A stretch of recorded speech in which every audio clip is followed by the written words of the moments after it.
नमस्कार। नमस्कार। कभी ऐसा महसूस हुआ है कि हम इंसान इतनी तरक्की कर ली पर फिर भी कहीं गलत रास्ते पे तो नहीं निकल गए हैं?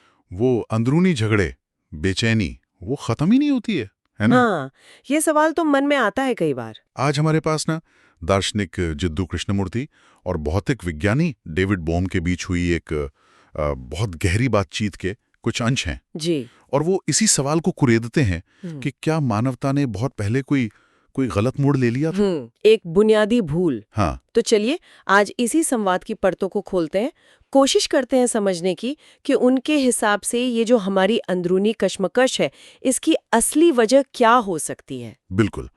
देखिए, बातचीत शुरू ही इसी शक से होती है हम्म। कि शायद इंसान ने कहीं कहीं कोई बुनियादी गलती कर दी है। अच्छा। और वो इसे जोड़ते हैं इंसान की एक बहुत गहरी आदत से, लगातार कुछ बनने की कोशिश। बनने की कोशिश मतलब सिर्फ बाहर की चीजें बनाना या सीखना नहीं, जैसे नई टेक्नोलॉजी या कोई हुनर। हाँ, वो भी है, लेकिन वो शायद जरूरी भी है बाहरी दुनिया के लिए।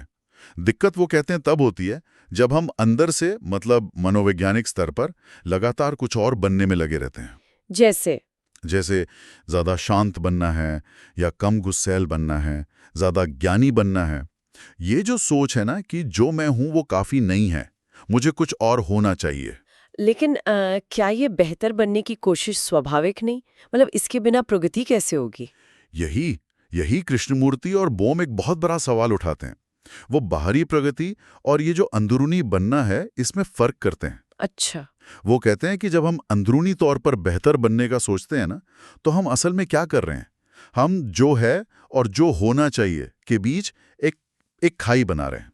हम्म। और इसी खाई में वो कहते हैं लगातार संघर्ष पलता रहता है। और इसमें समय का क्या रोल है? क्योंकि कुछ बनने में तो भाई समय लगता ही है ना? बिल्कुल। बाहरी तौर पर रोटी पकानी है, समय लगेगा। कोई भाषा सीखनी है, समय लगेगा। ये हुआ बाहरी जरूरी समय।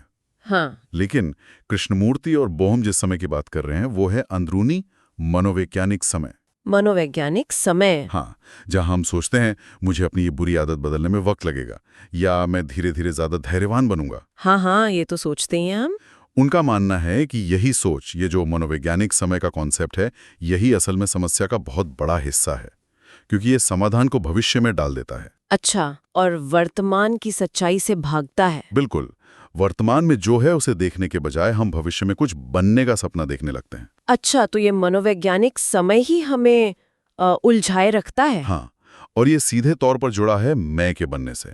हमारा स्व, हमारा अहम, ईगो जिसे कहते हैं। ये मैं जो अपनी पहचान बनाता है, मेरा परिवार, मेरा काम, मेरे विचार, और फिर इसी मैं को बेहतर बनाने, इसको बचाने में लग जाता है। और यहीं से फिर वो मैं बनाम तुम वाली बात आती है। हाँ, मेरा समूह बनाम तेरा समूह। ये सारे अलगाव, सारे झगड़े, उनकी जड़ यहीं कहीं है, इस मैं में, और समय के साथ इसे बेहतर बनाने की कोशिश में।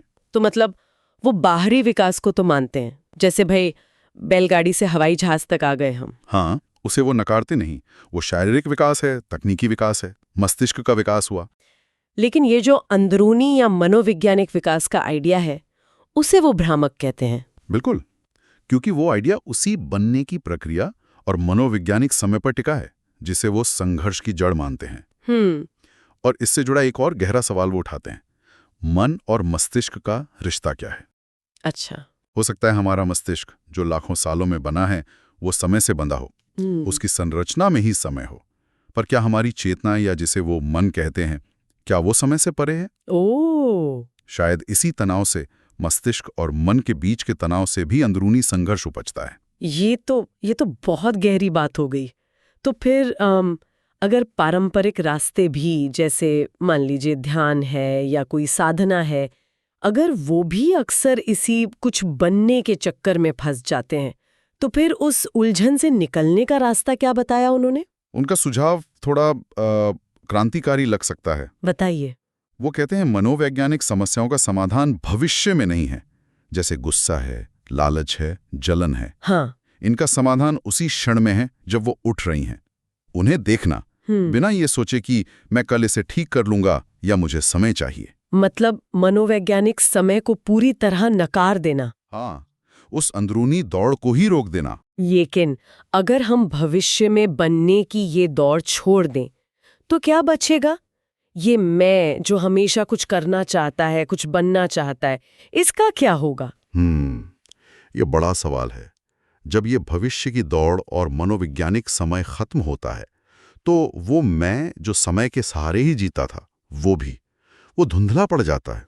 तो एक खालीपन सा लगेगा? हाँ, पहली नजर में ये एक शून्य, एक खालीपन, कुछ नहीं जैसा लग सकता है। हाँ, ये ख्याल थोड़ा डरावना हो सकता है कि भाई मैं नहीं रहा तो क्या बचा। लेकिन यहीं कृष्णमूर्ति और बोम एक बहुत अद्भुत मोड़ लाते हैं। क्या? उनके अनुसार ये शून्य या कुछ नहीं असल में खालीपन है ही नहीं, वो सब कुछ है। सब कुछ? हाँ, वो एक ऐसी अवस्था है जहां वो सीमित, बटा हुआ, अलग थलग मैं नहीं रहता, बल्कि सिर्फ शुद्ध, असीम ऊर्जा, प्योर एनर्जी होती है। अच्छा।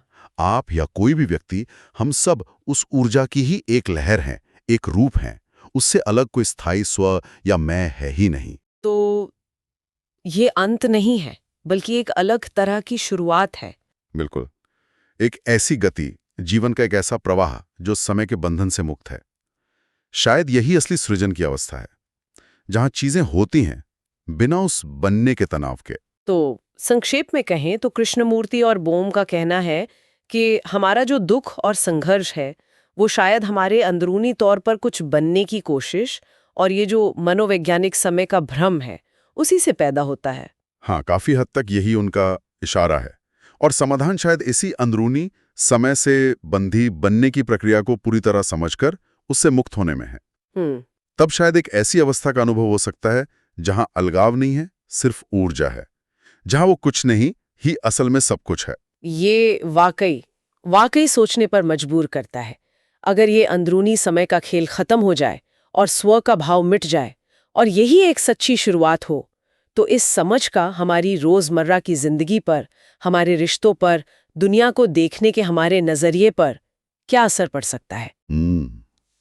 ये एक बड़ा प्रश्न है सोचने के लिए। इस पर विचार जरूर कीजिएगा।